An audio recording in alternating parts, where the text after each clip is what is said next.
Welcome to Storytime with Cozy Malco, where we gather to share tales about responsibility, courage, and honesty. As we come together, let's put on our listening ears as we're transported into amazing stories.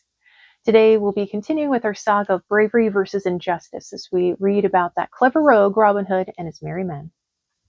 Before we begin today, I wanted to mention that these next few chapters have some difficult themes of life and death. They are a reality, but if you feel that you aren't ready, go ahead and skip this chapter.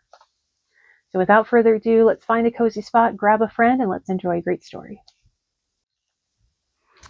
All right, today's chapter is chapter 20, Guy of Gisborne's Last Attempt. The sun shone brightly on Sherwood's glades when Abbot Hugo sent this convoy that he had planned towards Nottingham, confident that Robin Hood and his men would come out after it and thus render themselves easy prey for Guy of Gisborne and the party who followed on after the pack mules.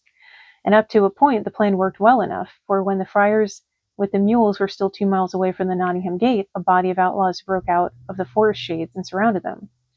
"Now stand you, shavelings," said Friar Tuck, who led the attacking party, "for that cargo looks to me as if it needs overhauling." "Shaveling yourself," retorted Anselm, Abbot Hugo's clerk, who was in charge of the party. "Here be holy relics that we bear to St. Ninian's Church in Nottingham against the festival of harvest. Dare not to commit sacrilege by laying hands on them." "Relics?" the jolly friar queried. "What relics?" "Here we bear in a casket the fingernail of St. Bridget, and some clippings from the hair of the holy St. Augustine himself, to say nothing of a shoelace said to have been given by King Hengist himself to St. Wilfrid. Dare not to lay hands on such sacred cargo." "Much," said Friar Tuck. "While I keep an arrow on the string in case the sanctimonious clerk should have arms under his cassock. Do you overhaul his fingernails and shoelaces and hair clippings and see what else there might be in the packs? For neither hair nor nail nor shoelace are enough to burden 6 mules, unless the holy Augustine grew haystacks on his head." "Vile sacrilege," said Anselm, listening all the while for Guy of Gisborne and his men, who should have been close behind. "Such impiety, recreant friar, who bring its own punishment." "Recreant?" roared the good friar angrily. "Much take me for that long nose of his between your fingers, and twist it till he take back the word. For if I were not a better son of Holy Church than any one of Hugo's shavelings, I would never draw a bow at another deer. Tweak the nose, good Much." Much needed no second invitation. He took a strong grip on Anselm's nose and tweaked it till the tears streamed down the clerk's cheeks, and he howled for mercy loudly. "Now am I recreant?" Friar Tuck asked sternly. "Nay, friar, you are a good churchman, as my nose as any of us," Anselm answered fearfully. "Saints, what a grip this knave hath!" "Do you call me a knave?" Much asked fiercely, and reached for the nose again. Anselm leapt back. "Nay, good fellow, 'twas a slip of the tongue. I mean no ill." "Stand there, then, while we overhaul the mules' load. Much bade we will leave you your shoelaces and fingernails, and all gear of that sort, so fear not for them." They laid out the stores and the mules carried, and found good flour ground in Abbot Hugo's mills, a couple of bags of gold-marked store of cloth and fine linen, and sundry other rich goods that Abbot Hugo had sent, never doubting that Guy and his men would see them safely through as presents for the new sheriff of Nottingham, Simon Ganmere, who had been appointed in consequence of Robert de Renault's death at the hands of Robin Hood. There was also a letter that Anselm the clerk carried, which Much, having searched the clerk, handed to Friar Tuck to read. The friar read it aloud for the outlaws to hear. "To Simon Granmere, greeting and goodwill from our Abbey of St. Mary's. I sent with this sundry present, and speak your presence at my abbey, to a banquet that I hold on any day that may please you. If things fall out as I have planned them, this day will the villain outlaw Robin Hood be captured or killed by my steward Guy of Gisborne. And if he should be captured alive, it is my will that Guy bring him to you at Nottingham, and that you may hang him over the city gate, as warning to all rogues of his kind. Also I think that Guy, my man, will dispose of most of the outlaws who yet remain. But since some may escape to be a terror to honest men, I trust that you, sheriff, will root them out of the forest and burn their holds, so that the ways may be free again when we have cause to travel by Sherwood on our errands. And most heartily do I trust that Guy of Gisborne may take this Robin Hood alive, for it would please me most mightily if he were hanged like a common felon, rather than killed in fight. Now again I send you right heartily greeting, in the hope that you may accept these poor presents of mine with my goodwill towards you, given at our Abbey of St. Mary's by Hugo Abbot."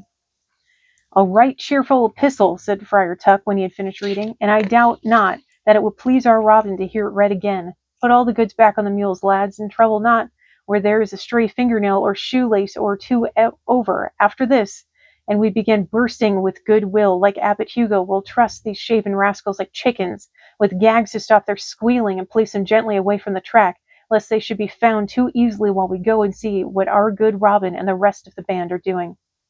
6 men went off with the mules to the outlaws' secret hold, while Anselm and the other monks, submitting to being bound and gagged because they could not help it, still hoped to see Guy of Gisborne ride down on the outlaws and put them to flight before all was done. But they waited in vain, for there was no sound nor sign of Guy or any man. A mile behind them, Guy of Gisborne had led on 20 mounted men and 30 on foot, till they came to a point where not more than 3 of them could ride abreast, and the undergrowth on either side was too dense for a man to force his way through.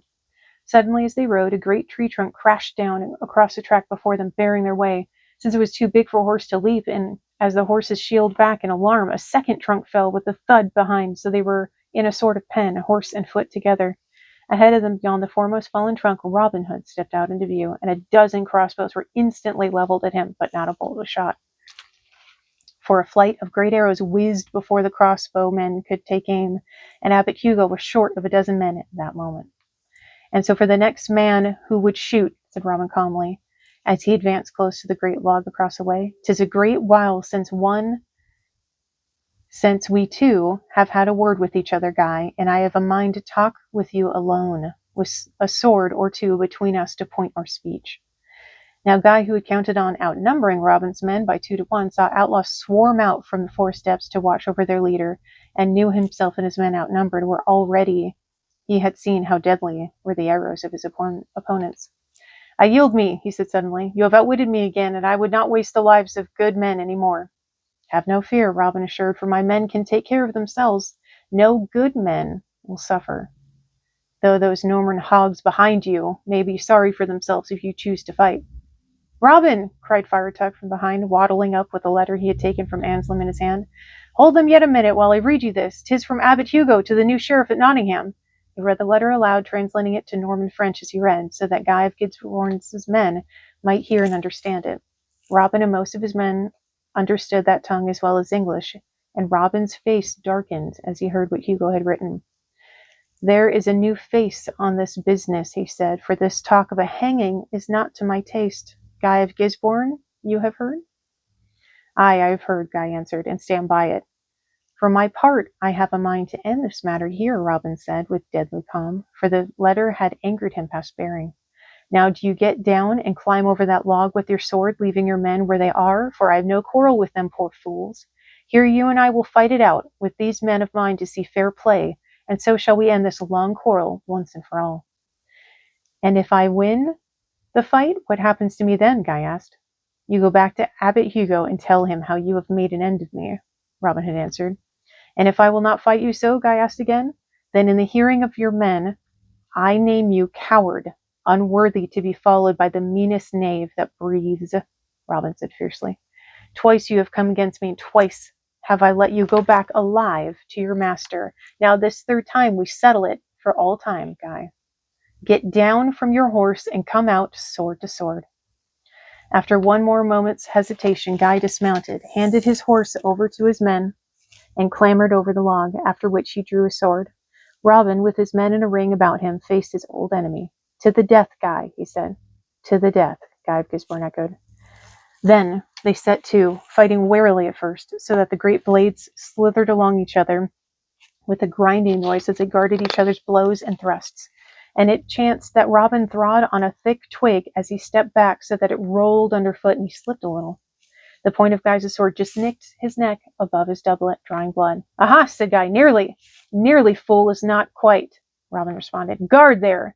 And Guy was in time, but only just in time to save himself from Robin's recovery and resulting thrust.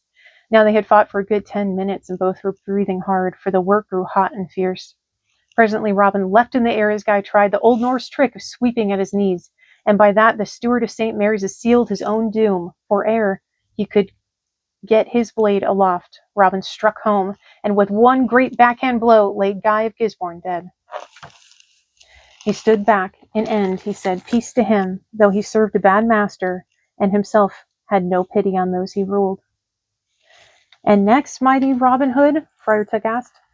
Haul up the logs and let these men and horses go, Robin answered, but first strip them to their shirts at once before we did with the men with whom Guy of Gisborne led against us.